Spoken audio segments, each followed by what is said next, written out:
Salut à tous, j'espère que vous allez super bien. Vous êtes sur la chaîne, je suis Nadège Leroy et aujourd'hui j'ai l'honneur de recevoir Jimmy. Comment ça va Jimmy? Bah écoute, très très bien. Je te remercie de m'accueillir sur ta chaîne, du coup, Nadège. Et C'est j'avais hâte de cette présentation ensemble.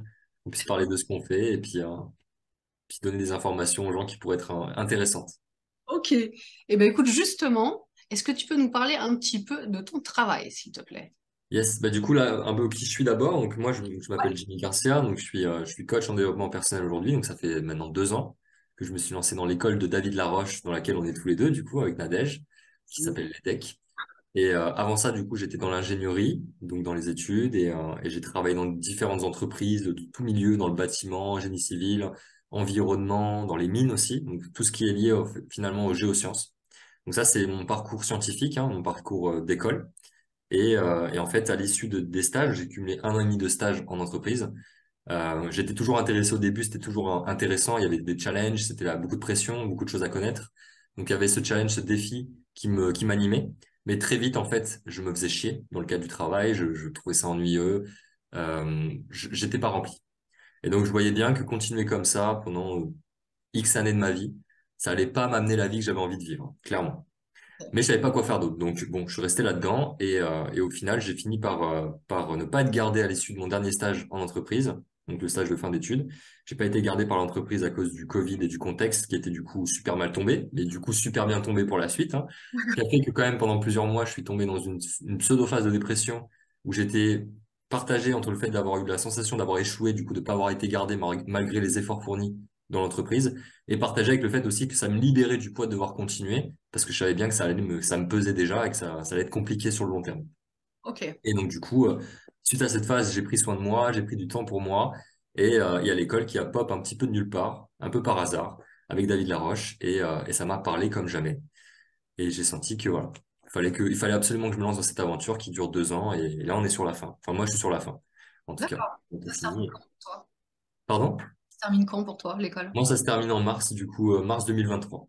En mars 2023, c'est fini. Ok. La page de l'EDEC se tourne. En tout cas, sous l'aspect en tant qu'étudiant à Ok. l'école. Donc ça veut dire que tu auras fait 2 ans d'école, c'est ça? C'est ça, 2 ans d'études dans cette école. Ok. Et tu connais depuis combien de temps David Laroche? Alors David, je le connaissais déjà avant. Ça faisait, je pense, ça doit faire depuis mes 16 ans que je le connais. Donc ouais, ça fait quand même presque 10 ans, hein. Presque 10 ans que je connais David Laroche. Et je l'avais perdu de vue pendant plusieurs années. En tout cas, tout mon parcours ingénieur, je crois pas l'avoir suivi. C'était avant.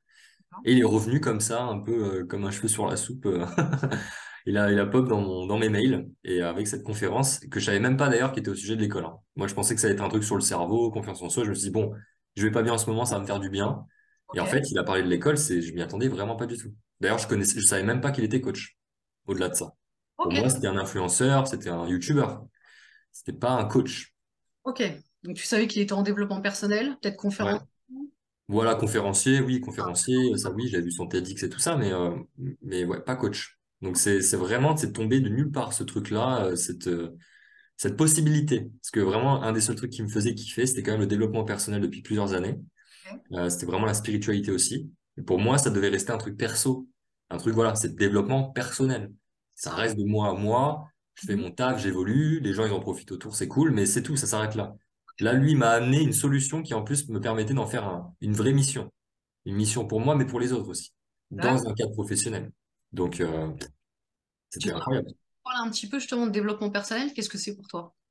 Alors, développement personnel, c'est très large. C'est très, très large. Moi, je mets même le sport dans le développement personnel, hein. Il y a la musculation, tout. Je mets tout dans tout ce qui te permet de te développer en tant que personne, de Ok. t'améliorer, de grandir, de comprendre, de croître. Pour moi, c'est ça le développement perso.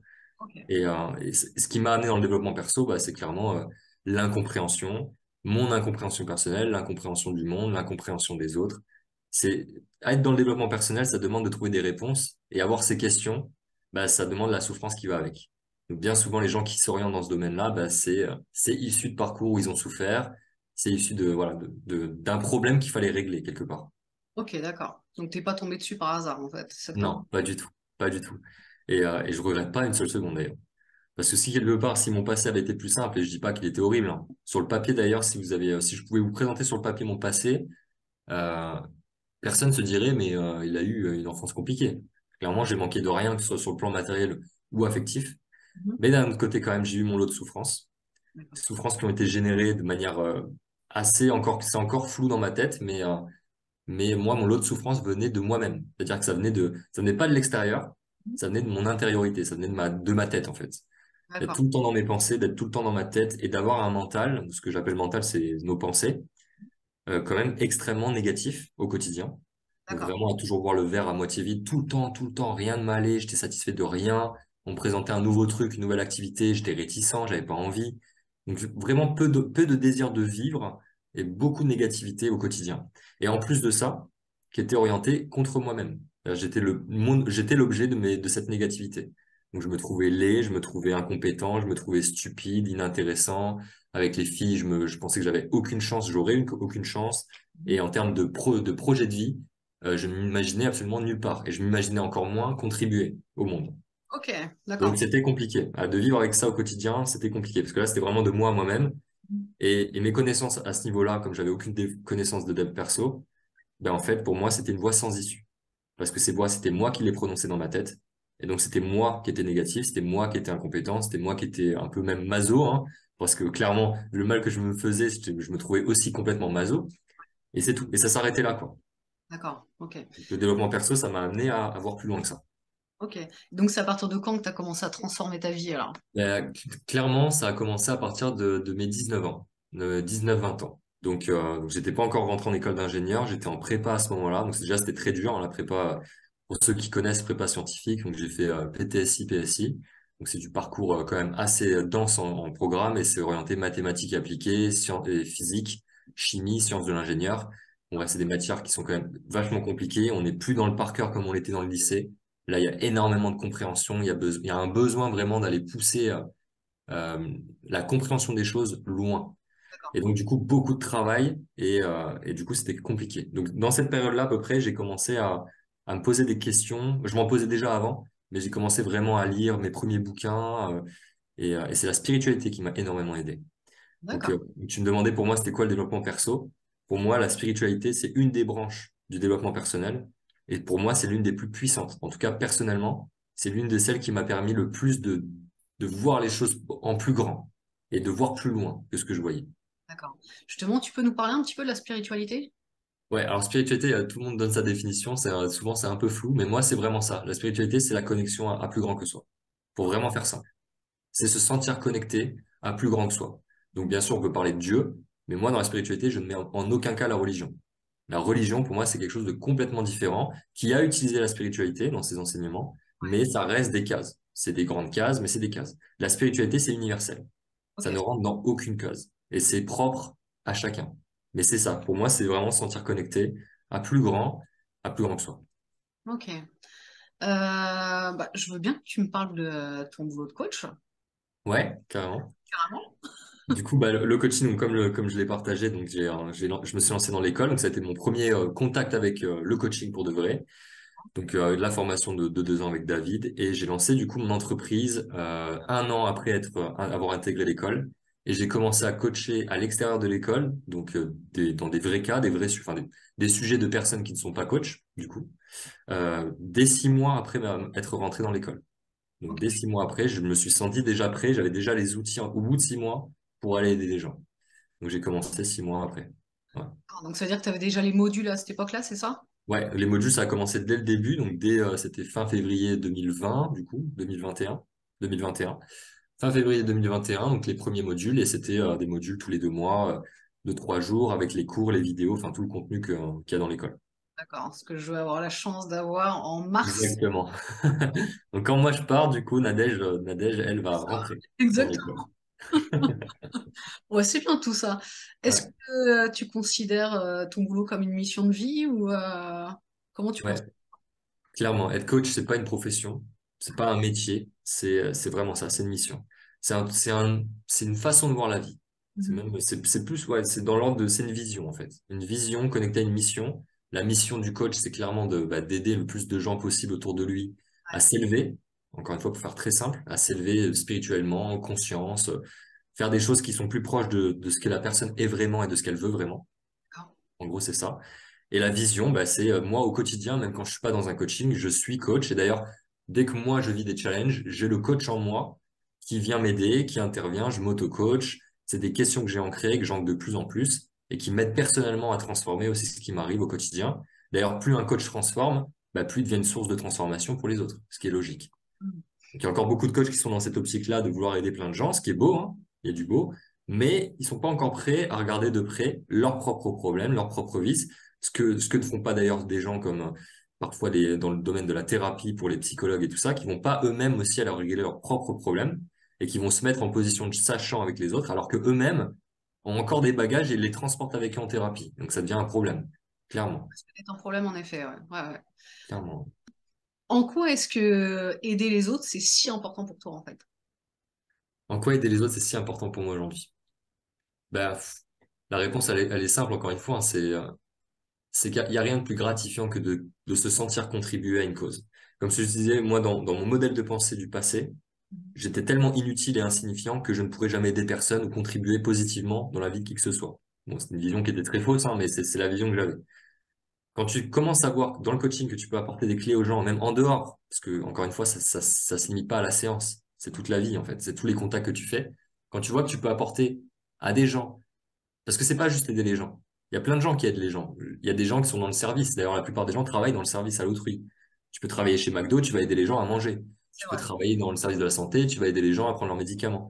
Mais il y a aider les gens pour les aider à répondre à leurs demandes du moment présent sur le court terme, et il y a les aider pour toute leur vie à aller vers un changement qui va transformer leur vision, mais pour toujours, hein, pour jusqu'à leur mort, de ce qu'est la vie, de ce qu'est leur vie, de ce qu'ils sont.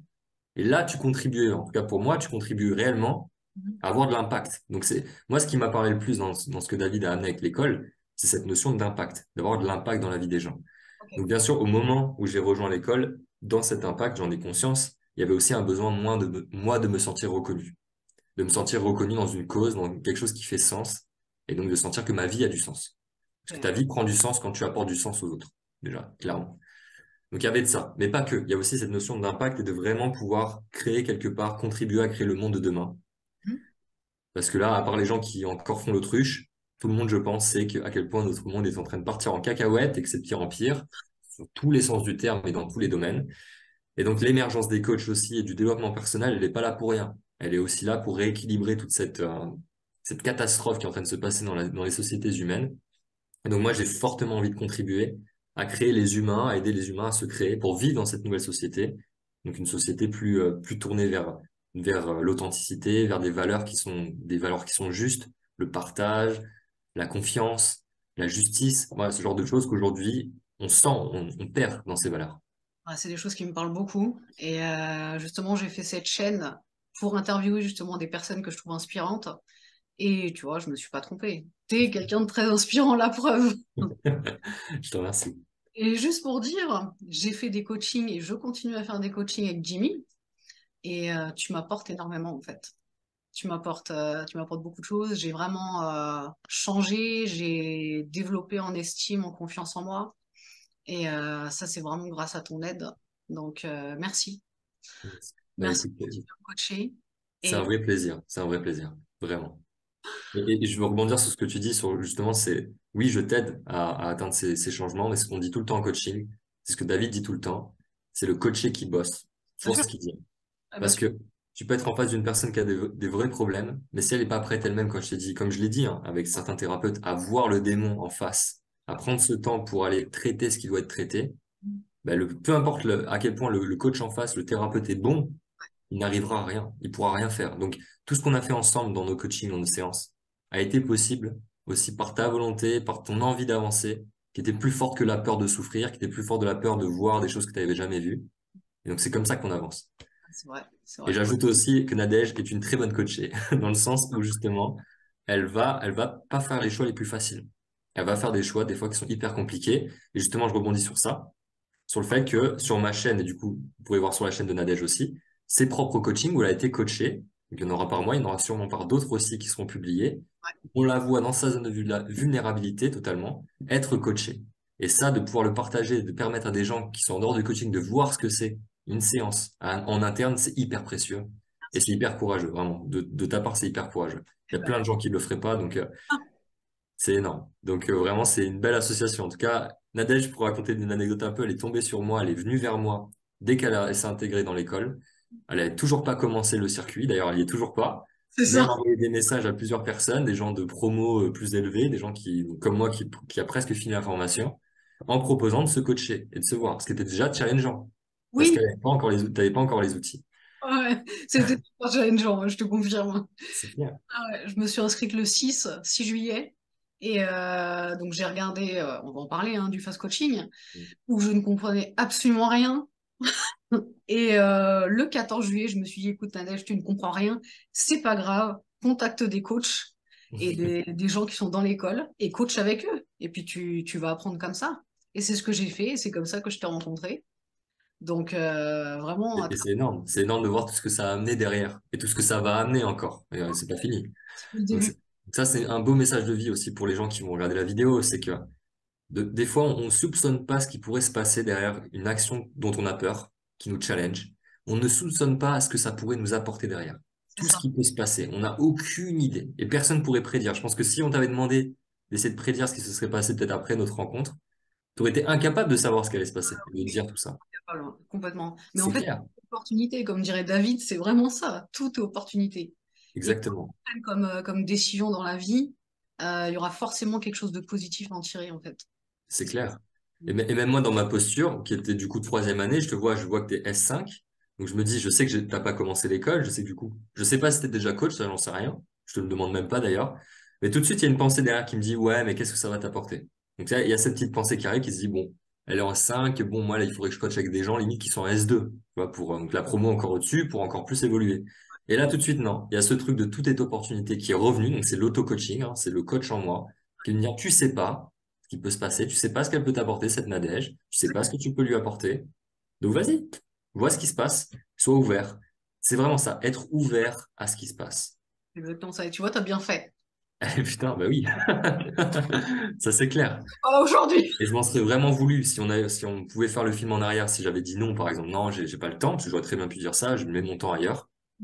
Mais je m'en serais mordu les dents. Si on m'avait montré ce que j'aurais loupé avec toi et ce qu'on a fait ensemble, mais je me serais bouffé les dents, vraiment. Donc, c'est pour ça, vraiment, vraiment, c'est hyper important ce truc-là. Tout est opportunité. Et j'aurais été dégoûtée aussi, hein, franchement. Bah ouais, non, mais c'est clair, mais tout le monde. Euh, Parce que ça s'arrête pas juste à nous, c'est ça. Là, déjà, ça touche les gens qui vont voir la vidéo. Ça va toucher plein d'autres gens. En fait, c'est pas nous, c'est pas juste nous, c'est pas juste toi qui va changer ta vie en faisant du développement personnel. C'est toutes les personnes à ton contact et tout ce que tu vas mettre en place que tu n'aurais pas mis en place, tu n'avais pas bossé sur toi. C'est énorme, ça nous dépasse. Et quand on prend conscience de ça, de la maille, de toutes les implications de nos actions, qu'on met de la conscience sur ça, mais c'est là qu'on voit, qu'on capte la magie de la vie ouais, et bah, qu'on capte qu'on a beaucoup plus d'impact que ce qu'on pense en tant qu'être humain. je suis totalement d'accord. Ouais. Et justement, bon, question un petit peu touchy, mais je la pose quand même, hein. Vas-y. Est-ce Rien qui est petit pour nous. est-ce que tu penses que quelqu'un qui n'a pas travaillé sur lui peut être un bon coach? Ouais, je pense que oui, parce que dans tous les cas, c'est pas aussi simple que ça. C'est pas, ah oui, t'as bossé sur toi. En plus, ça veut dire quoi déjà bosser sur soi? On va définir ensemble ce que ça veut dire. C'est pas parce qu'un gars n'a pas ouvert un seul livre de développement personnel dans sa vie que ça veut pas dire que dans ses réflexions, dans sa façon de voir les choses, dans son contact à autrui, il Ouais. fait pas du travail sur lui. Hein, parce que les livres, c'est juste un moyen, hein. C'est un outil. Moi, c'est un truc qui a super bien marché pour moi. Je sais que par exemple pour ma chérie, c'est pas ce qui marche le plus. C'est pas ça qui va l'attirer en premier. Donc, mais pour moi, ça marche très bien. Donc, chacun a des outils à découvrir. La spiritualité, c'était un autre outil qui a super bien marché pour moi. Ça marchera pas pour d'autres. Il y a des gens pour qui ça parle pas, ce truc de connecter à plus grand que soi. Bon, je trouve ça quand même vachement dommage, parce que c'est magnifique de ressentir ça, mais ça parlera pas à tout le monde. Donc, quelqu'un qui a, entre guillemets, pas bossé sur lui, déjà à voir ce que ça veut dire, mais admettons qu'il n'ait pas fait de développement perso ou qu'il connaisse pas tous ces principes, ça veut pas dire qu'il pourra pas devenir un bon coach, clairement. Parce qu'il peut avoir il peut avoir un gros bagage d'expérience dans sa vie, dans lesquels il a tiré des vraies leçons et qu'il a appris aussi à voir les choses autrement de ce qu'il voyait en premier lieu. D'accord, ok. Ah, ok, très C'est bonne clair. réponse.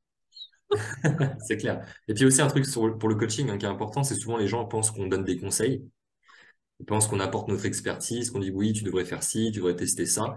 Mais c'est vraiment pas ça. Pour le coup, c'est même quasiment l'opposé de ça.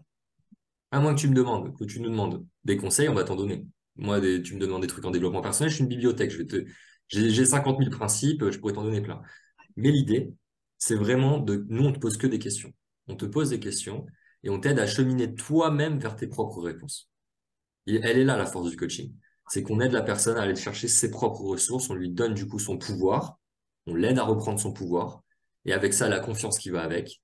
Et c'est à partir de ce point de confiance-là qu'elle arrive à mettre des choses en place qu'elle mettait pas en place avant, et donc qu'elle s'estime plus parce qu'elle voit qu'elle fait des choses qui ont du sens cette fois, Ça. qu'elle fait pas des choses pour faire plaisir, qu'elle fait des choses parce que ça lui fait plaisir. Et donc, du coup, petit à petit, comme ça, effet boule de neige, la confiance monte, l'estime monte, l'amour de soi monte. Et donc, du coup, la personne réalise la vie qui l'inspire vraiment. Sur Ouais. 10 ans, comme ça, on néglige les impacts que ça peut avoir. Et ce que j'ai compris aussi, c'est que justement, vu que la personne trouve ses solutions par elle-même, ça lui fait augmenter sa confiance, son estime d'elle-même. Exactement. Exactement. Parce que si tu donnes, exactement, si la personne te pose des questions, tu lui donnes les réponses, tu es la personne qui apporte les réponses. C'est Et ça. donc, c'est ce que font les gourous. Cette image-là un peu négative des gourous, c'est qu'ils rendent dépendants.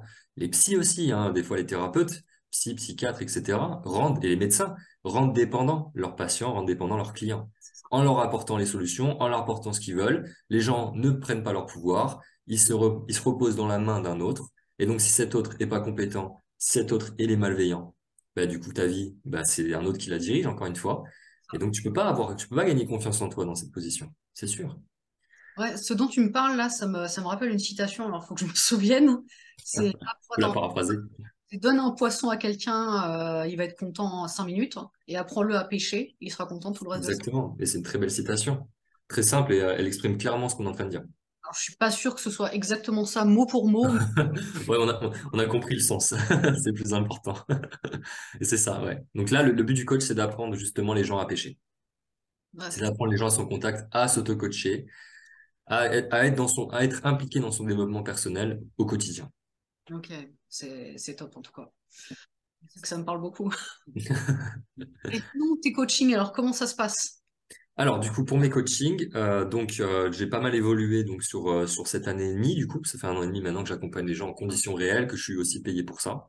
Oui. Et du coup, là, à l'heure actuelle, dans mes coachings, j'essaie d'apporter des petites touches de nouveauté. Là, dernièrement, je commence à mettre en place de la cohérence cardiaque en début de séance avec des petites vidéos avec des musiques apaisantes. Quand je sais que la personne que je vais recevoir est dans un état de stress ou émotionnellement challengée, je vais mettre ça en place pour que déjà elle s'apaise, elle se calme et que du coup, on puisse plus rapidement aller dans le concret, aller dans le profond. Par hasard, tu peux nous dire la citation de Einstein. Yes. Alors, la citation d'Einstein, c'est qu'on ne peut pas, alors c'est quoi déjà, ce niveau de conscience? On ne peut pas résoudre un problème au même niveau de conscience qui a engendré ce problème. Donc c'est vraiment ça, tu peux pas arriver avec un problème sur la table, peu importe sa forme, si tu repars de la séance avec la même vision, la même façon de voir les choses que tu avais au début. Parce que du coup, tu verras ton problème de la même façon, tu le regarderas, tu l'aborderas avec le même angle de vision, et donc tu ne verras pas tout ce qu'il y a autour. Parce que notre angle de vision est hyper limité. Scientifiquement, c'est largement prouvé, d'accord? On ne voit rien de ce qui est réel, on ne perçoit que une infime partie de la réalité, de notre réalité. Et sur cette infime partie de réalité qu'on perçoit, notre cerveau en plus fait des modifications. En Il plus. sélectionne, il transforme, il abrège, il généralise. Voilà, c'est des biais, mais qui font que du coup, clairement, même ce qu'on perçoit, ben, c'est pas souvent vrai en fait. En fait, la réalité est très subjective quelque part. Il y a très peu d'objectivité dans tout ça, dans notre vision. Je crois que tu disais qu'il y avait 95% de nos peurs qui étaient irréelles, c'est ça? Exactement. Donc ça, c'est après bon, là, ce chiffre-là, c'est vraiment pour donner un ordre d'idée, hein, mais c'est clairement ce qu'on perçoit de notre monde. C'est les dangers par rapport aux dangers, c'est ça? Oui. Tu disais, ouais, de ce qu'on perçoit réellement être un danger aujourd'hui, en tout cas dans notre société, il n'y a pas besoin de faire des études pour le comprendre, hein. Quand on voit comment on était, dans quelles conditions on vivait, il n'y a pas plus de 5000 ans en arrière, hein. Il y a 5000 ans en arrière, on vivait encore à l'état, donc on a commencé à se sédentariser il n'y a que 5000 ans en arrière. Avant cet état-là, on était nomades, on bougeait comme les animaux, donc on était confronté autant, à la tempête, on était confronté à des animaux de tout type et assez féroces, donc on se faisait bouffer et becter assez facilement, hein. Donc, le danger, à cette époque-là, était omniprésent. C'était vraiment l'état naturel. Depuis 5000 ans, on a commencé à sédentariser, on a commencé à vivre en société. Donc, on a supprimé petit à petit tous les dangers qu'on rencontrait. Les animaux sont plus du tout un problème pour nous aujourd'hui. Tu sors une carabine, t'exploses la tête du lion, c'est même plus un problème, c'est même plus un sujet. Là où avant, bon, voilà, ça faisait peur. Donc, aujourd'hui, le peu de danger qu'on vit, finalement, c'est la seule source de danger, bah, c'est nous-mêmes, Mhm. c'est les autres, mais c'est tout. Ouais, Tu c'est peux ça. marcher dans la rue et il va pas se passer grand-chose. Alors bien sûr qu'il se passe des trucs, bien sûr qu'il y a des gens qui se font agresser, tout ça. Mais si on regarde de manière vraiment objective en prenant du recul, c'est très peu, c'est très très peu finalement. On est vraiment en sécurité par rapport à il y a peu de temps en arrière. C'est ça. D'accord. Donc ce qu'on perçoit des dangers et les traumas qu'on se crée sont basés sur des choses qui n'ont finalement peu de sens. D'ailleurs, les traumas, les gens qui sont traumatisés savent très bien que ce qu'ils vivent, c'est pas normal et que ça n'a pas de sens et que c'est pas rationnel. Ils le savent bien. Les gens qui ont des phobies, ils voient bien que quand tu as peur d'une petite bête qui fait 1 million de fois ta taille en plus petit, et que tu te dis qu'elle pourrait te bouffer et qu'elle pourrait te manger et que ça te fait hyper peur, tu vois bien, tu te vois, il y a le côté rationnel en toi qui te dit mais t'es con quoi, c'est n'importe quoi. Et pourtant c'est là, pourtant c'est bien réel et la souffrance est bien présente. Ouais, c'est ça. Ok. Voilà. Alors tout à l'heure, tu parlais quelqu'un qui arrive avec un objectif. Mais si par exemple la personne arrive avec un problème, tu fais comment? Alors oui, objectif, je mets problème aussi. Un objectif, ça peut être régler un problème, bien sûr. Ça peut D'accord. être objectif, donc atteindre quelque chose. Voilà, j'ai une prise de parole en public dans 2 semaines, je veux me préparer, je veux être optimal, je veux être à l'aise. Ça peut être ça. Ça peut être, j'ai un problème, bah, j'ai un trauma à régler, j'ai un trauma du passé, j'ai du mal dans mes relations, j'ai du mal à créer du lien, je perçois de l'impuissance dans ma situation, j'ai envie de changer de boulot. Enfin, les sujets après sont hyper variés. Moi, dans ma spécialité, dans ce que je fais, en tout cas, des personnes que j'ai rencontrées, des sujets qui sont revenus à chaque fois, tournent très souvent quand même autour de la confiance en soi. Donc, c'est D'accord. vraiment, entre guillemets, ma spécialité. C'est la banque de données de sujets que j'ai le plus traité. Donc, dans la confiance en soi, c'est très multiple, il y a beaucoup de choses qui rentrent en compte, mais tout globalement part d'un manque d'amour de soi. C'est vraiment la base. Et d'ailleurs, c'est la base d'énormément de problèmes que rencontre l'être humain. C'est un manque d'amour pour lui-même, c'est un manque d'amour pour son passé, c'est un manque d'amour pour ses parents, c'est un manque d'amour pour sa réalité actuelle, pour son travail, pour les gens qu'il côtoie. C'est vraiment ça qui est à la base de beaucoup de problèmes, de beaucoup de mal-être chez l'être humain. D'accord. Ok. Ouais. Pour finir le coaching, comment tu coaches et où tu coaches?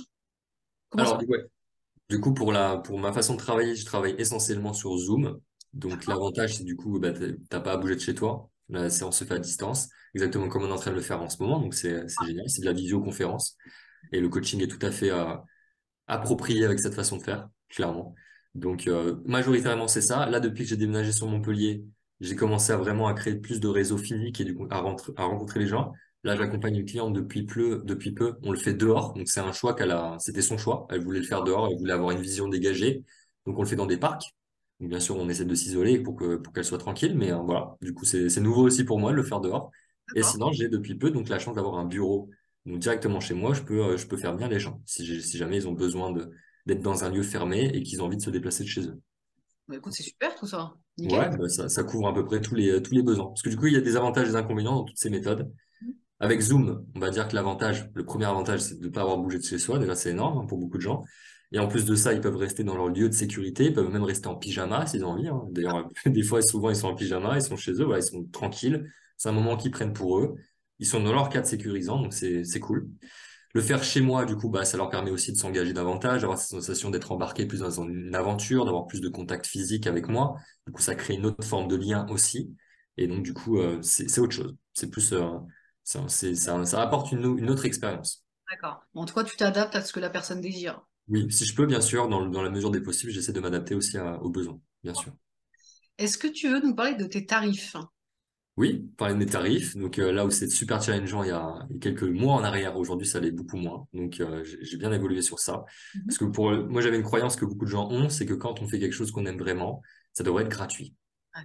Il y a cette croyance-là, que si tu te fais payer pour un truc que t'aimes, ben c'est pas normal, t'as déjà pris ta dose en gros, donc t'as pas à demander de l'argent. Mhm. Quand j'ai commencé à me rendre compte que ne pas demander d'argent aux personnes que j'accompagnais nuisait à leur propre évolution, parce que le prix d'achat, la douleur d'achat fait que la personne s'implique plus elle s'engage plus dans son évolution personnelle, donc elle avance plus loin.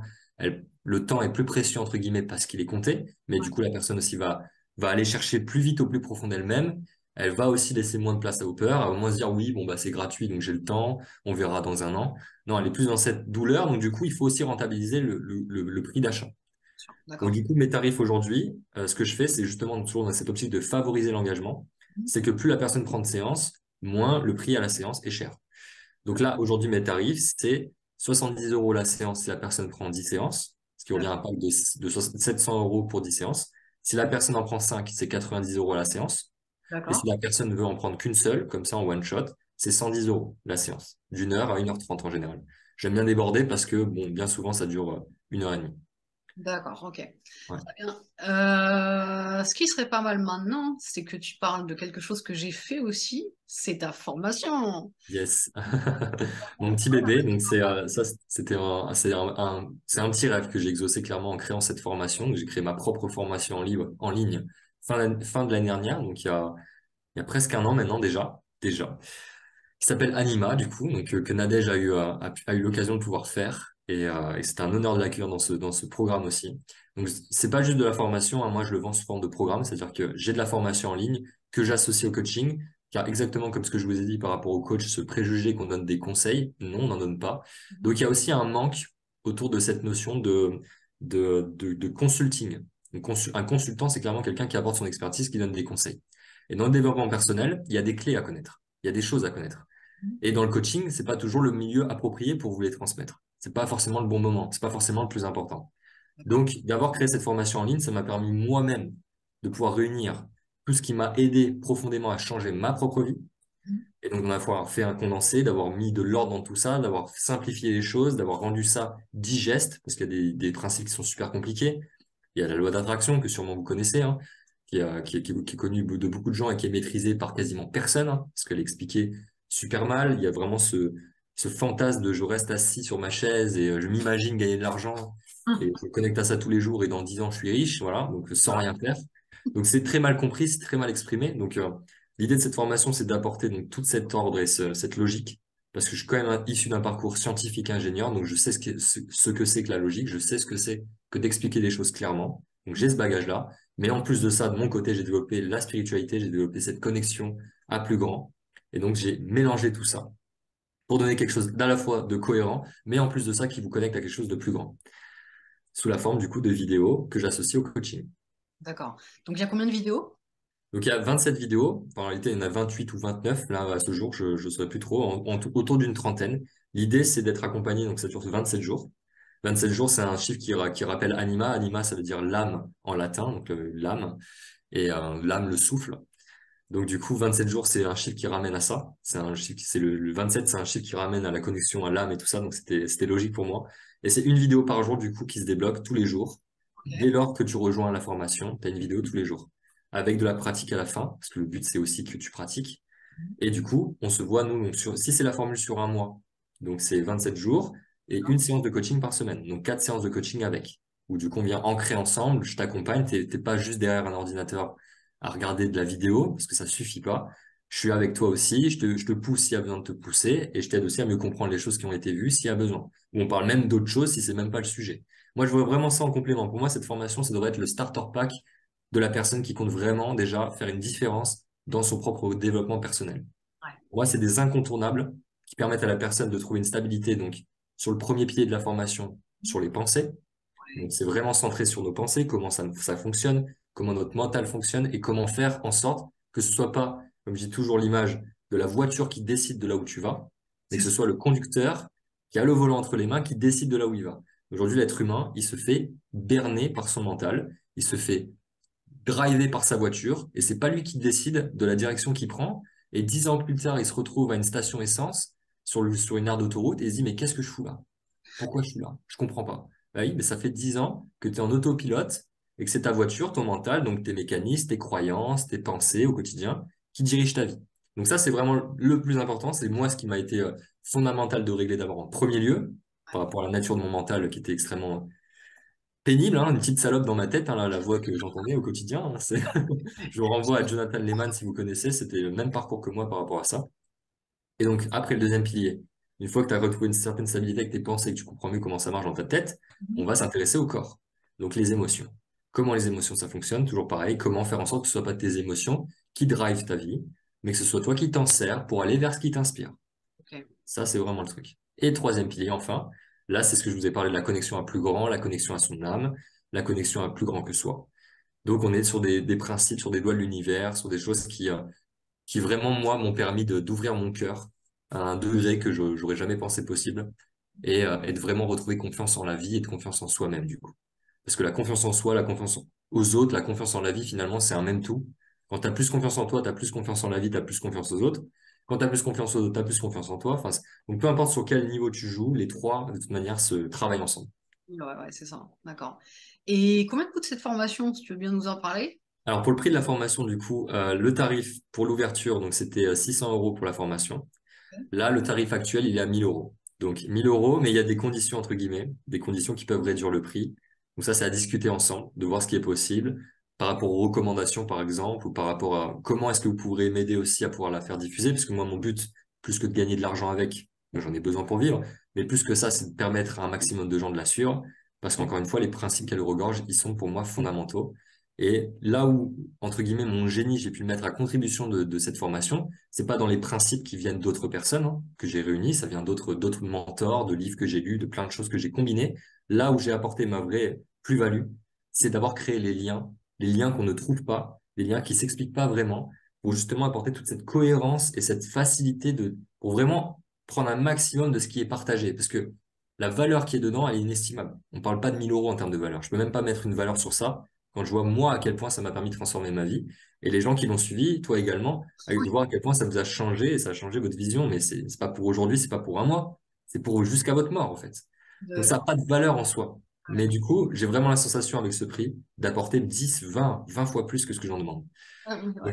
Donc l'idée, c'est vraiment ça. C'est donc 1000 euros pour la formation, mais on peut réduire le prix en fonction voilà, de comment on aborde le truc. D'accord. Si quelqu'un fait de l'affiliation, par exemple, c'est ça? Si Ouais, quelqu'un... par exemple, il y a l'affiliation, il y a la recommandation, il y a le fait de mettre un témoignage vidéo aussi. Pour moi, c'est hyper précieux. Je sais que c'est challengeant, ça peut être vu par des gens, c'est pas forcément possible pour tout le monde. Ça, je sais que moi, je suis amené du coup à faire une réduction ou à mettre en place quelque chose qui fasse que vous soyez gagnant aussi. Mhm. Clairement. Ah, c'est très bien. Bah, de toute façon, vous aurez mon témoignage vidéo parce que Ouais, pose des questions depuis clairement. tout à l'heure. C'est écrit là dans ma checklist, c'est à publier. Je vais le publier sur le site de la formation très prochainement. Ouais, On la mettra même sur YouTube, hein, ouais, clairement, bien, clairement. voilà, pour bien faire comprendre aux gens que oui, cette formation peut changer vraiment la personne. Et ça, plus le coaching, je vois pas comment vous pourriez pas évoluer en fait. C'est impossible.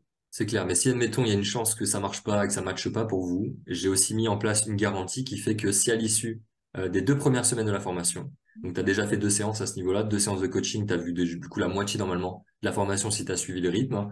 Si tu vois que ça t'apporte rien, que tu vraiment te retires rien de cette expérience, eh ben je te rembourse tout et on arrête là et je te rends l'argent que tu as investi. Parce que encore une fois, mon but c'est pas de prendre de l'argent, c'est pas de faire de l'argent avec cette formation, c'est d'aider les gens à élever leur conscience et à grandir. C'est vraiment ça qui me remplit. Moi, là, demain, tu peux m'amener 15 clients qui m'achètent ma formation, donc ils me donnent 15 000 euros. C'est énorme, hein, c'est une somme. Hein. Mais ils suivent pas ma formation. Ils commentent pas, ils regardent aucune vidéo. Mais je vais me sentir très mal avec ça. D'ailleurs, cet argent, je vais sûrement pas en faire grand-chose. Parce que je vais pas me sentir légitime de l'utiliser. Alors que une personne qui me l'achèterait, mettons, moitié prix parce que je mets une promo ou quoi, ou c'est, voilà, j'essaie de mettre des promos pour que ça soit accessible. Mais la personne, elle s'engage dedans. Elle va au bout, mais là, moi, je me sens profondément rempli. Ouais, mais je comprends totalement. Ouais. Et d'avoir vu tes commentaires aussi sur la formation, sur chaque vidéo, d'avoir participé en plus, d'avoir fait les exercices, d'avoir fait les retours, d'être impliqué en coaching. Mais moi, c'est accompagner des personnes dans ton profil. Pour moi, c'est le bonheur. C'est la définition du bonheur. Ah bah écoute, c'est génial. Et justement, je confirme qu'il y a des choses que j'ai pas compris et que tu m'as super bien expliqué. Donc c'était assez incroyable justement de se sentir suivi, épaulé, aidé. C'est incroyable. Exactement. Parce que dans cet objet du programme, c'est pas juste du coup du vidéo, c'est pas non plus que les 4 séances où vous êtes en contact avec moi directement, c'est tout le temps en fait. C'est via WhatsApp, c'est via du coup un groupe où on peut échanger, c'est via des vocaux que vous pouvez m'envoyer à toute l'heure de la journée. Moi, je vous réponds le plus rapidement possible pour que ce soit clair et que vous puissiez avancer. Le but, c'est de faire sauter un maximum de blocages, clairement. Ouais, et franchement, ça a très bien marché pour moi. C'est clair. Mais après, encore une fois, tu t'es impliqué à fond. Donc, tu as eu les résultats que tu allé chercher. Mm. Encore une fois, il n'y a pas de secret. C'est vrai. J'ai d'autres personnes qui ont fait la formation et qui se sont impliquées 2, 3, 4 fois moins, bah, elles ont eu 2, 3, 4 fois moins de résultats. C'est logique. Mm. C'est totalement logique. Est-ce que tu as envie de nous partager autre chose? Bah écoute, déjà on a fait le tour par rapport à l'accompagnement, je pense, par rapport à la formation aussi. Mhm. Je peux vous en dire plus sur la formation pour vous teaser un peu plus, donner des éléments. Donc je vous ai dit donc, pensée, émotion et connexion à plus grand. Ce que j'utilise moi dans les principes de la formation, c'est vraiment axé. Donc l'outil principal que j'utilise dans le premier pilier, c'est autour de l'observation des pensées. C'est se mettre en position d'observation de ses propres pensées. C'est un concept qui nous vient d'Eckhart Tolle, qui est un homme qui a vendu des millions et des millions d'exemplaires, notamment avec Le pouvoir du moment présent, qui est un livre qui m'a personnellement, moi, transformé et qui m'a justement permis de mettre de la distance entre la nature de mon mental, très pessimiste, très négatif et autodestructeur, de mettre une distance avec ce qui se passait dans ma tête et qui j'étais en tant qu'être humain. Donc ça, pour moi, c'était une libération, mais incroyable. Parce que là où Descartes, quelque part, si vous connaissez, je pense, donc je suis, m'a amené à l'erreur, parce que j'ai mal interprété ce qu'il avait dit, je pensais que du coup, mes pensées définissaient qui j'étais, et donc je m'en sortais pas avec ça, quelque part. Là, avec Eckhart Tolle, j'ai pu mettre une nouvelle dimension dans ma vision de mes propres pensées, et c'est vraiment ce qui a amené le premier pilier, clairement. C'est essentiellement ce dont je parle, et plein d'autres choses, hein, je vous apporte plein de trucs, mais c'est vraiment la mise en pratique de ce truc-là, lié à la méditation aussi, qui permet d'avoir un rapport complètement transformé avec ses pensées, et du coup aussi avec ses émotions derrière, parce que la méditation a aussi énormément de vertus par rapport au corps. Je confirme, ouais. Et tu parles aussi d'affirmation positive, il me semble, là. Ouais, bien sûr, il y a une vidéo sur les affirmations positives et j'en parle aussi, tout comme pour la loi d'attraction, des limites à ça, parce que à ce jour, les affirmations positives, on sait qu'elles apportent aussi beaucoup de négatifs pour les gens. Il y a des gens qui vont répéter, je prends l'affirmation classique, je suis belle, hein, cette femme qui reste regarde devant le miroir, qui va répéter tous les matins devant la glace, je suis belle, je suis belle, je suis belle, en se regardant dans les yeux, mais qui au fond d'elle n'y croit pas du tout, qu'au fond d'elle, il y a une autre pensée qui arrive derrière en mode je suis laide. Elle va faire ça pendant un mois, elle va peut-être avoir des résultats. Mais au moindre truc qui va se passer derrière où il y a quelqu'un qui va lui dire t'es moche, surtout cette personne, elle est importante pour elle. Mais alors tout ce qu'elle a fait pendant un mois, tous les efforts, ça part direct à la poubelle. Et donc il y a plein de gens qui apportent ce témoignage-là des affirmations positives que c'est du bullshit et que ça marche pas. Donc des affirmations positives, ça marche, mais c'est hyper important, là pour ce focus, c'est hyper important de ressentir ce que tu dis. Ouais, bien Que ce sûr. soit pas juste sur un plan mental, et c'est hyper important de parler aussi du sujet de la pensée racine. Donc, la pensée racine, c'est la pensée qui est derrière la pensée, c'est la pensée originelle. Donc la pensée racine dans cet exemple, c'est je suis laide. C'est la pensée qui arrive derrière. Ça, c'est la pensée racine, c'est celle qui est ancrée. Donc si tu vas pas faire un travail avec un coach, avec un psy, peu importe, une thérapie, sur cette vision que tu as de toi-même où tu te trouves laide, peu importe le nombre d'affirmations positives que tu répéteras ou que tu te trouves belle, ça n'aura pas d'impact, ça n'aura pas l'impact que tu veux en tout cas. Ça, c'est clair. Ok.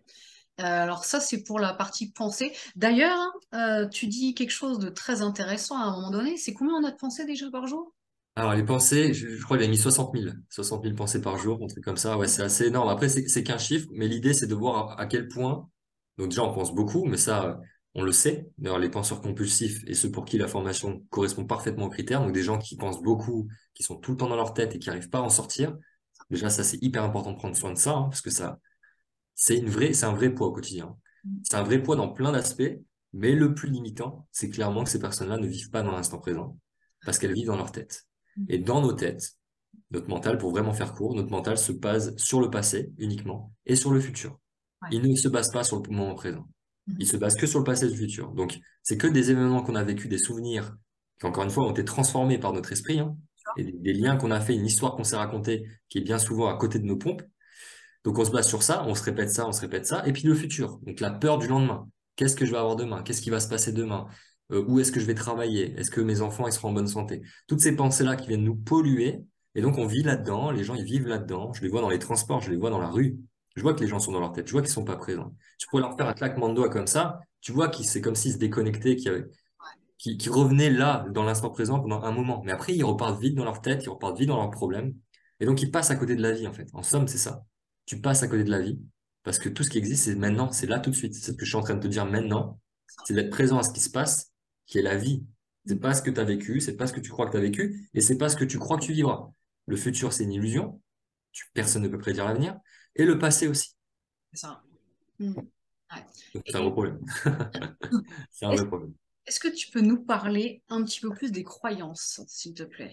Ouais, les croyances, bah ça c'est fascinant. Donc ça vraiment c'est de David que j'ai tiré la majorité des enseignements. C'est Mhm. un concept que j'avais pas que je ne connaissais pas avant. D'accord. Donc les croyances c'est ce en quoi on croit tout simplement. C'est Mhm. les choses auxquelles on croit. Donc tout le monde a des croyances diverses et variées. On distingue que deux catégories de croyances finalement. On a nos croyances qui sont limitantes, limitantes dans le fait de devenir la personne qu'on a envie de devenir. Donc c'est des Ok. croyances qui nous empêchent d'évoluer, comme je suis laide par exemple, qui va Mhm. t'empêcher de t'affirmer, d'avoir confiance en toi. C'est pas une D'accord. croyance qui va t'aider. Et il y a les croyances porteuses. Croyances porteuses qui du coup nous aident, accélèrent notre progrès vers la personne qu'on a envie de devenir. Comme moi, une croyance porteuse que j'ai depuis longtemps, que j'ai ancrée avec l'expérience, c'est que quoi qu'il arrive, je retomberai toujours sur mes pattes. Quoi qu'il m'arrive, même si c'est compliqué, même si la phase elle a l'air hyper compliquée et que j'ai l'impression que je verrai jamais le bout du tunnel, j'ai quand même cette croyance-là que j'arriverai à trouver une solution, qu'il y a quand même quelque chose qui va se passer, qui va me sortir de cette merde. D'accord.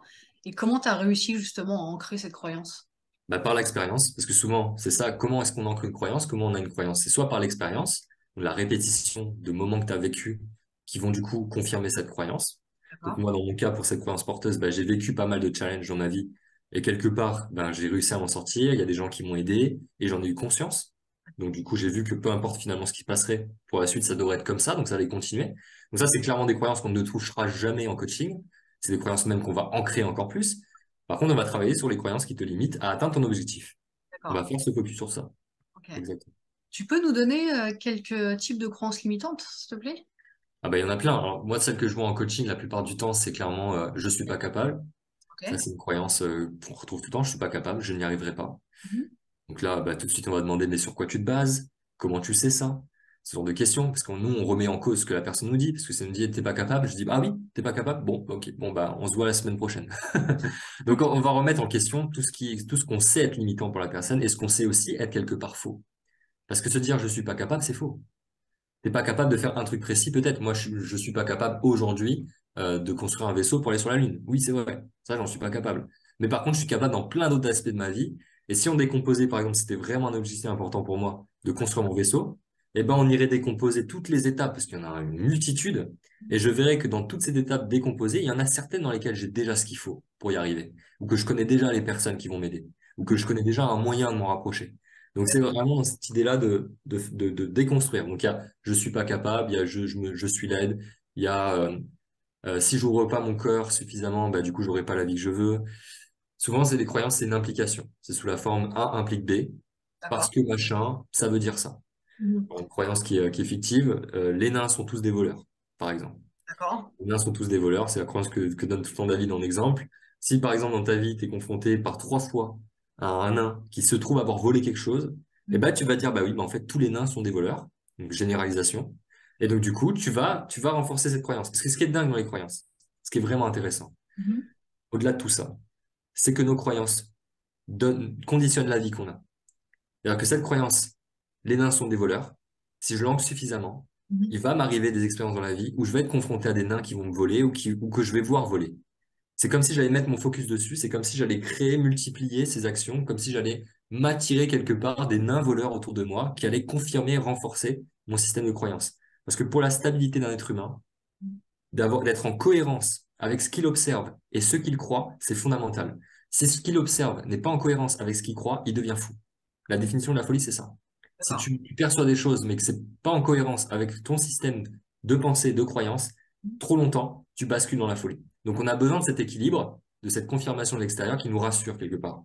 Mhm. Parce qu'avoir D'accord. une croyance qui nous rassure, comme les nains sont des voleurs, je vais le dire à tout le monde, les gens vont me prendre un peu pour info, je vais dire, mais les nains, c'est tous des voleurs. Il y a des gens autour de moi qui vont dire, mais tu te dis n'importe quoi. Et là, comme par hasard, on est confronté à un nain qui vole, et je vais le montrer aux autres, je vais dire, vous avez vu, vous avez dit que c'était tous des voleurs. Et vous avez, c'est une certaine satisfaction, quelque part. Parce qu'il y a une confirmation. Je suis pas fou. Ce que je suis en D'accord. train de croire, c'est vrai. Mais le truc, c'est que, peu importe ce qu'on croit, finalement, rien n'est vrai ou faux. Bien sûr que tous les nains ne sont pas des voleurs, tout le monde le sait, c'est un exemple classique, mais ça marche pour toutes les autres croyances, ça marche pour la croyance je suis pas capable, ça marche pour la croyance je suis laide, tout ça c'est vrai mais faux aussi, tout dépend D'accord. de comment on le voit. Ok. Et il me semble aussi que les croyances, c'est quand une personne te dit par exemple tous les mecs sont des cons, Ouais, c'est ça, j'y c'est la arrive. généralisation, ouais. C'est ça, hein, les généralités. Exactement, c'est le biais de généralisation de notre cerveau qui va mettre les choses dans des cases, qui va créer des raccourcis qui sont faux. Moi, D'accord. j'ai jamais réussi dans ma vie. Ça, c'est un truc que j'ai entendu souvent en coaching. J'ai jamais réussi. Où j'ai toujours été harcelé, où j'ai toujours été abusé, où j'ai toujours été abandonné. Ça, pareil, c'est faux. C'est fondamentalement faux. Et la personne, en se répétant cette histoire tous les jours, j'ai toujours été abandonné, j'ai toujours été abandonné, elle se crée cette réalité. Elle est abandonnée par les gens. Et elle met son focus sur ça en plus. Donc, c'est vraiment ce qu'elle vit. Et en plus, avec ce discours-là, bien sûr que les gens, ils ont envie de t'abandonner. Moi, quelqu'un à côté de moi qui se plaint tous les jours, qui dit, je suis toujours abandonné, personne n'est là pour moi, personne n'est là pour moi pendant 10 ans, je vais me barrer. C'est Je vais ça. finir par me barrer. Donc la personne va se sentir abandonnée encore et elle va se dire, ah, tu vois. C'est ça ce truc, c'est, ah, tu vois, j'avais raison. C'est On ça. m'abandonne toujours. Et ce truc-là, c'est hyper intéressant de faire un focus dessus aussi. D'accord. Et Possible. Oui, d'où viennent nos croyances? Alors, nos croyances, comme j'ai dit, par l'expérience, ce qu'on a vécu, en tout cas ce qu'on a perçu de ce qu'on a vécu, encore une fois, hein, c'est ce qu'on a perçu de ce qu'on a vécu, pas ce qu'on a vécu directement, et donc de l'intensité aussi. Donc il y a l'expérience, donc la répétition de l'expérience, vivre une chose une fois n'ancre pas une croyance, à Mhm. moins que cette chose-là soit intense. Si c'est un moment très traumatisant que tu as vécu, par exemple, je sais pas, moi, tu vis une scène, tu te coupes un doigt ou même tu te coupes une main. Le moment est tellement intense émotionnellement, en douleur, en souffrance, que du coup, tu peux en créer une croyance, par exemple, que te couper un membre, bah, tu risques de mourir. Moi, je Mhm. prends vraiment un exemple qui n'existe pas forcément, mais tu vas en créer une croyance parce que le moment que tu as vécu était très intense. Ça peut être ça, mais ça peut être quelque chose aussi de, en apparence anodin. Une petite fille qui passe à l'école, qui passe au tableau et qui se pisse dessus, par exemple. Et que tout le monde, et dont tout le monde se moque. Ce moment-là, bon, avec le recul d'un adulte, tu vas dire, bon, bah, c'est marrant, c'est un peu gênant, mais c'est pas très grave. Mais l'enfant, à ce moment-là, il peut le vivre vraiment comme un trauma et donc ancrer la croyance que se pisser dessus, c'est un problème ou que passer devant la classe, bah, c'est une zone de danger et qu'elle peut vraiment mourir de ça, en gros. Qu'il peut lui arriver quelque chose de très grave. Ça peut être le début d'une croyance. Donc, soit la répétition, soit l'intensité. Ok, répétition, intensité, C'est d'accord. ça. Il y en a même un troisième que moi j'ai vu en dehors de l'école qui est le biais d'autorité. Donc, le biais d'autorité, c'est un biais en psychologie qui fait que face à une autorité, en tout cas qu'on perçoit comme une autorité, elle a énormément d'impact sur nous.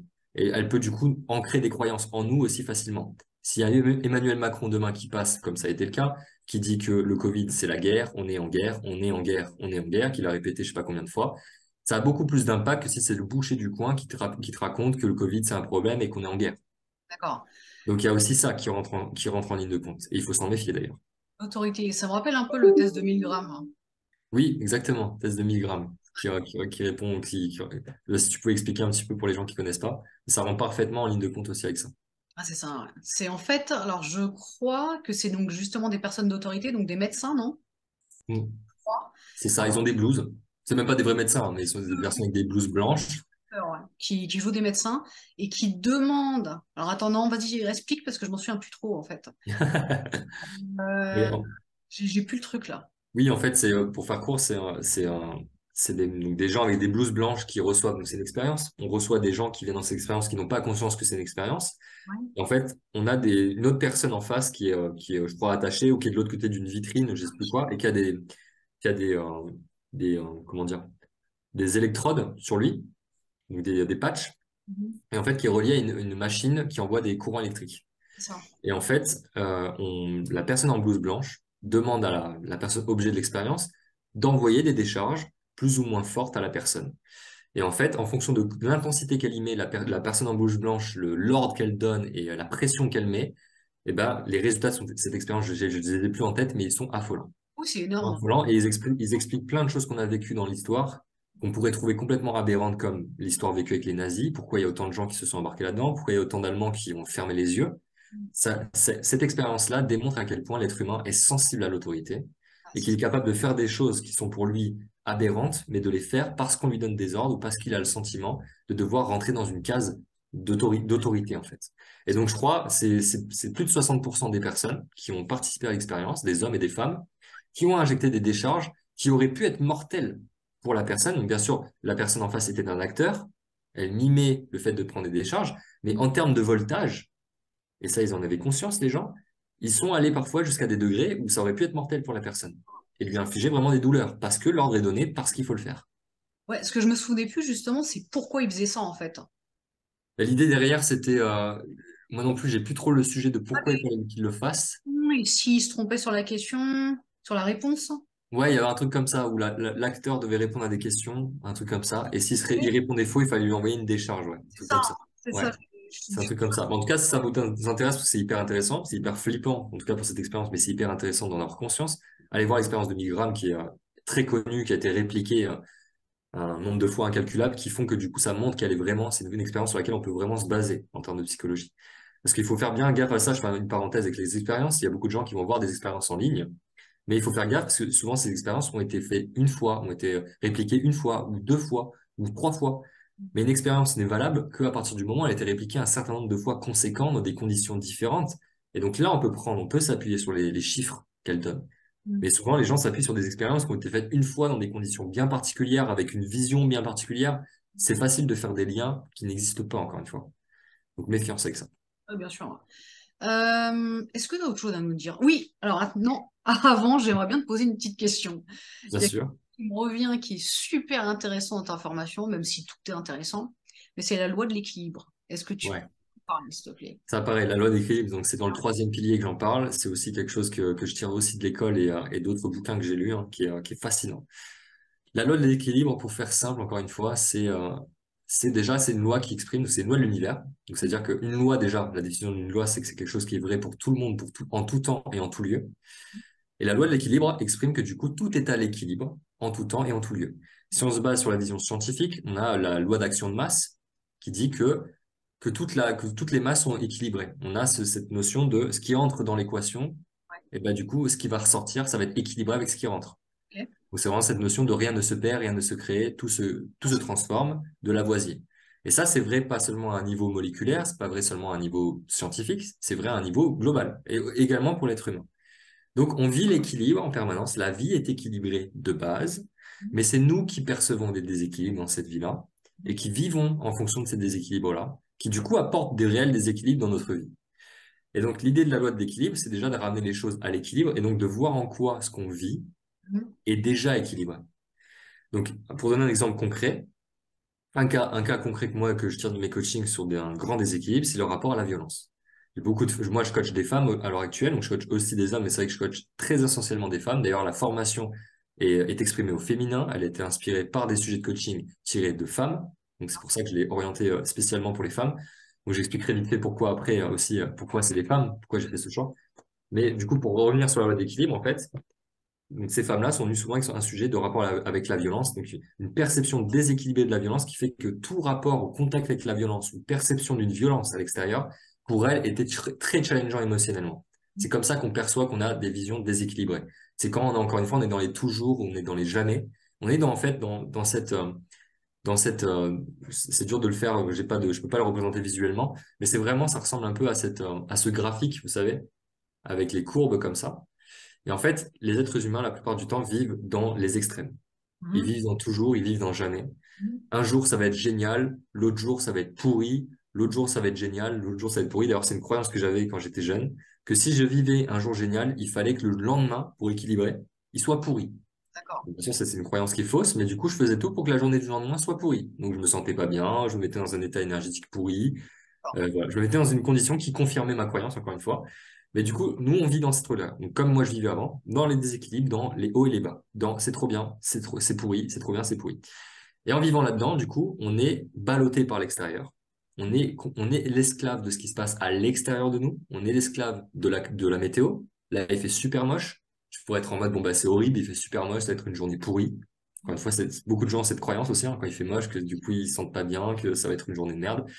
Et quand il fera beau le lendemain, ouais, génial, il fait beau. Mais du coup, à ce moment-là, j'ai aucun pouvoir parce que je suis soumis à la météo. Et ben, l'équilibre, c'est ça. Ce que ça démontre, c'est que la plupart des gens sont soumis à la météo et n'ont aucun pouvoir sur ça. Et donc, l'idée, c'est d'aller voir, d'aller travailler, d'aller zoomer sur les choses dans lesquelles vous voyez que du positif Mhm. et dans les choses dans lesquelles vous voyez que du négatif, d'aller voir en quoi finalement les choses sont beaucoup plus complexes que ça. D'aller D'accord. voir les répercussions à n'être que dans le bonheur, que dans le plaisir aussi. Encore une fois, beaucoup de gens sont dans cette croyance-là qu'ils aimeraient avoir une vie où il n'y a que du plaisir, où tout est facile, où tout est fluide. Mais je peux vous assurer que si j'avais une baguette magique et que je vous téléportais dans cette vie pendant 20 ans, où tous les jours tout est facile, où tout vous tombe tout cuit dans les mains, où tout n'est que plaisir, je peux vous assurer que votre vie, au bout de 2, 3 ans, je pense même peut-être avant, vous allez me dire, j'en ai ras le cul, j'en ai ras le cul de cette vie, je me fais chier, il n'y a pas de challenge, il y a pas de, je ne progresse pas, je n'évolue pas, parce que c'est pas dans le plaisir, c'est pas quand on va dans les prés, qu'on fait du poney, qu'on se développe personnellement, qu'on apprend sur soi, qu'on regarde ses démons en face, qu'on va chercher plus loin que la veille. C'est pas dans ces moments-là. C'est dans les moments où on en chie, c'est dans les moments où on douille. Donc la souffrance a clairement un sens. Mhm. Moi qui étais, quand j'ai commencé dans le coaching, dans cet aspect un peu sauveur, je veux sauver l'humanité, je veux sauver les gens, je veux éradiquer la souffrance, ce que prônent beaucoup de gens dans le développement personnel. Cette vision-là est complètement déséquilibrée parce que quoi qu'il arrive, la vie est faite de souffrance et il y a une part de souffrance dans la vie et notre cerveau en a besoin pour évoluer, pour grandir, pour comprendre. On a besoin d'un équilibre, encore une fois, entre souffrance et plaisir. Donc une vie que de plaisir, c'est une vie qui tombe à l'eau assez rapidement. Donc il y a des gens qui ont beaucoup de mal à le voir. Et ça, c'est l'indication, justement, qui sont très déséquilibrés, qui ont des perceptions complètement déséquilibrées à ce sujet-là. Et donc, ils fantasment. Et fantasmer, c'est se projeter une vie qui n'existe pas. En vivant dans une vie qui n'existe pas, tu souffres, immanquablement. Ouais. C'est Donc, forcément. Ouais. exactement. Donc, c'est hyper complexe, je sais pas si c'est très clair. C'est vraiment, ça pourrait être une science. Je crois même que je pourrais faire 3 formations juste sur ce sujet-là, tellement c'est hyper dense. Mais c'est incroyable comment ça change la vie des gens, d'en Ouais. avoir conscience et de rééquilibrer ses perceptions Et sur ce qui plein est de sujets. super, c'est qu'il va y avoir un exemple concret qui va être notre coaching, en fait. Exactement. Vous allez expliquer. C'est ça. Donc, le coaching que vous verrez diffuser, du coup, aussi, que vous allez pouvoir suivre. Et là, vous allez comprendre ce que c'est que la loi de l'équilibre. Je l'avais pas très très bien compris ce jour-là. Et... et quand je commence à le comprendre, ça fait sens tout de suite, hein. Exactement. Parce que là, de l'entendre et tout, ça peut vous intéresser. Forcément, il y a un côté attrayant. Si le développement perso, ça vous parle, forcément, c'est hyper intéressant. Moi, dès que David a commencé à parler de ce truc-là, j'ai fait, ouah, c'est quoi ce truc et tout, incroyable. Mais de le vivre, c'est autre chose. Encore une fois, de le vivre avec des exemples concrets que toi, tu as, tes propres croyances, tes propres traumas, et d'aller rééquilibrer avec un coach ou avec quelqu'un d'autre de compétent ce truc-là, ça, c'est autre chose. Là, tu touches de doigt une vérité beaucoup plus profonde et ça te permet aussi de répliquer. Parce qu'on peut pas répliquer avec de la connaissance.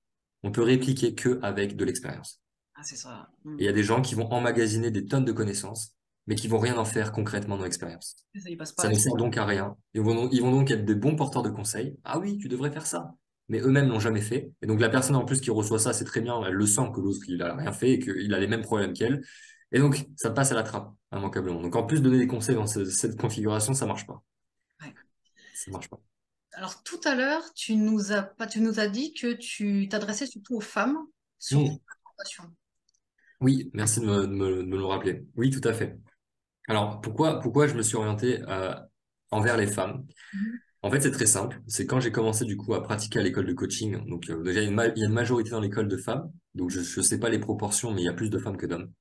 Et des groupes ont été constitués au fur et à mesure des 2 ans que j'ai pas constitué moi-même, hein, qui m'ont été entre guillemets imposés. Où du coup j'ai pu pratiquer avec de nouvelles personnes. Et ben quasiment à chaque fois, dans 90-95% du temps, je suis tombé en session pratique avec des femmes. Donc en D'accord. fait, tous mes premiers sujets, et mes premières expériences en tant que coach ont été faites avec des femmes sur des sujets qu'elles ont rencontrés elles-mêmes. Donc du coup, ça déjà, ça a été une première indication. Ensuite, quand j'ai commencé à me lancer dans le fait de trouver des clients et de vraiment pouvoir être payé pour ça, encore une fois, ce sont des femmes qui m'ont fait confiance, qui sont venues vers moi et que j'ai accompagnées. Donc pareil, dans l'expérience clientèle que j'ai dans le coaching, c'est quasiment que des femmes. C'est même que des femmes en fait, dans l'expérience clientèle. D'accord. Donc encore une fois, ça m'a, entre guillemets, comme si ça m'avait été imposé, mais c'est quelque chose que j'ai choisi. Ensuite, dans l'aspect aussi du développement personnel, de la spiritualité, dans tous les événements que j'ai faits, les livres que j'ai lus, les conférences que j'ai faites, Mhm. les implications que j'ai vues, les personnes qui ont pris ma formation, bien souvent, ce sont des femmes, encore une fois. Les hommes, c'est pas qu'ils sont plus lents ou quoi, c'est juste que ils se mettent plus de barrières par rapport à un ego, parce qu'il y a cette vision de l'homme qui doit être fort, qui doit se débrouiller seul, qui est encore plus forte. Il y a des femmes qui ont cette vision-là aussi, hein, ce rapport à la vulnérabilité qui est problématique. Mais les hommes, c'est quasiment tous les hommes. C'est quelque chose d'extrêmement généralisé dans notre société, qui fait qu'un homme ne doit pas demander d'aide, il doit se débrouiller seul, et c'est tout. Donc, ils vont moins s'engager dans le développement personnel, ils vont moins s'engager dans le coaching, ils vont moins s'engager dans leur évolution personnelle, ils vont attendre d'atteindre une rupture, un ABC, un licenciement, un burn-out pour commencer à se poser des questions et vraiment prendre du temps pour eux. Donc c'est entre guillemets une cible, même si bien sûr il y a plein d'hommes, hein, c'est pas pour généraliser, il y a plein d'hommes qui bossent sur eux. Je suis la preuve aussi, je pense. Oui. Mais quelque part aussi de bosser avec les femmes, c'est quelque chose qui m'inspire plus aujourd'hui. Et il y a aussi ces côtés rééquilibrer aussi les choses dans notre monde actuel. Les femmes n'ont pas les droits qu'elles devraient avoir aujourd'hui. En France, on s'en rapproche, mais on en est encore très loin. Et donc, il y a aussi cette vision-là de la femme qui est faible, qui est toute seule, qui sert à rien un peu, là, qui va à la cuisine. Et donc, moi, aussi, de travailler avec des femmes, à gagner plus confiance en elles et donc à sortir de ces schémas-là, c'est quelque chose qui m'inspire pour apporter plus d'équilibre dans notre société. Excellent. Excellent. Bah, écoute, en tout cas, franchement, tout ce que tu as dit était super intéressant. Je ne sais pas si vous serez d'accord, mais c'est top. Et Est-ce que merci d'avoir ouvert le dialogue sur ça aussi. C'est forcément, si c'est intéressant, c'est que ça m'a intéressé. C'est que ça m'intéresse de parler de tout ça. Donc l'énergie est là et forcément, il y a ce résultat. merci beaucoup de nous avoir partagé tout ce que tu connais, tout ce que tu fais. Et est-ce que tu as une dernière chose à nous dire ou pas? Bah écoutez, ouais, pour faire le lien avec ce qui vient d'être partagé sur ce côté que voilà, ce que je vous partage m'anime. Clairement, là, si je devais vous parler d'ingénierie, même si c'était intéressant, hein, sous plein d'aspects, vous me verrez pas dans cette énergie-là. Ce que ça veut dire, ce qu'il faut tirer de ça, c'est que s'il y a une seule voie à choisir et à suivre dans votre vie, c'est bien celle de ce que vous aimez. Parce que vous imposez de faire des choses qui passent bien aux yeux de la société ou que vous semblez que c'est la meilleure chose à faire pour votre santé financière ou je ne sais quoi, eh ben, c'est que l'énergie n'y est pas. Et avec cette cause-là, de gagner plus d'argent, avec cette cause-là, d'être reconnu par les autres, ce n'est pas suffisant pour se remplir au quotidien et avancer. Donc, tu vas finalement arriver à vider ton réservoir d'énergie, comme c'était mon cas dans l'ingénierie, et à être en panne, et donc à tomber en dépression, à tomber en burn-out, parce que tu as épuisé toute ton énergie vitale.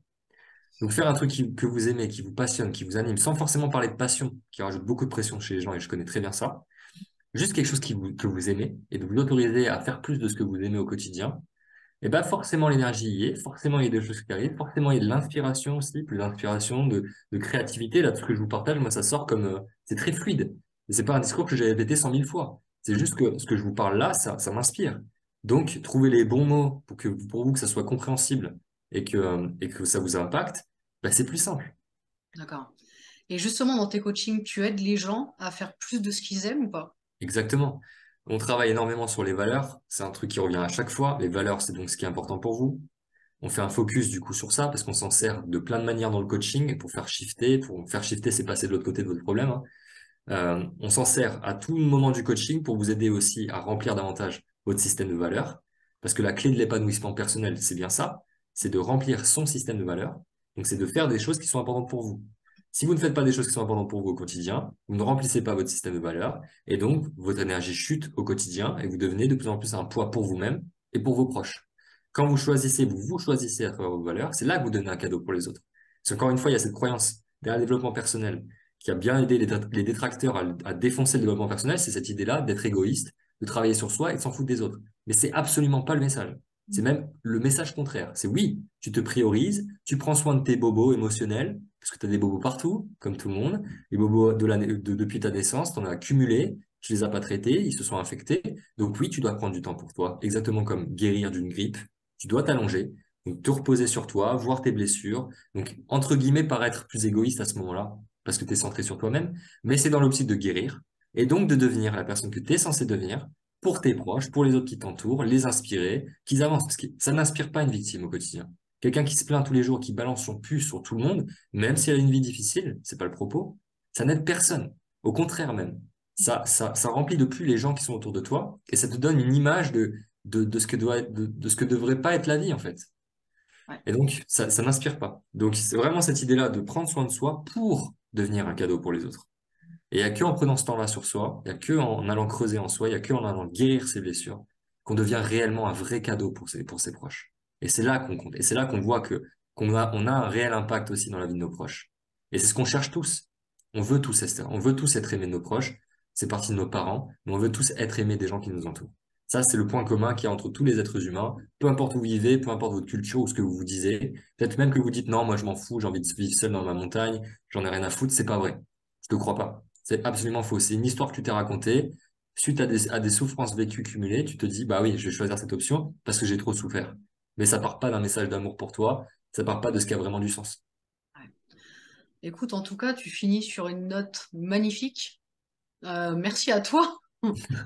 Franchement, là, waouh, c'était merveilleux. Et ça m'a rappelé pas mal de choses de mon passé. Et c'est ça l'idée, c'est que ça fasse écho aussi avec les gens qui entendent ça, bien sûr. C'est l'idée. Pas juste d'écouter les belles paroles, parce que si c'est des belles paroles, c'est cool, mais ça reste à ce niveau-là. Et ça aide pas les gens à changer leur vie. Ah ouais, ouais, ça suffit pas. Bah, écoute, en tout cas, merci Jimmy. Avec plaisir. C'est vraiment top. Et on se dit à bientôt. Bah carrément, De toute façon, carrément. on réinvite, hein, ça c'est sûr, hein. C'est clair. On a encore pas mal de choses de prévues. Je pense, oui. Prenez soin de vous et puis bah à la prochaine. Merci Nadège pour ton accueil. Salut.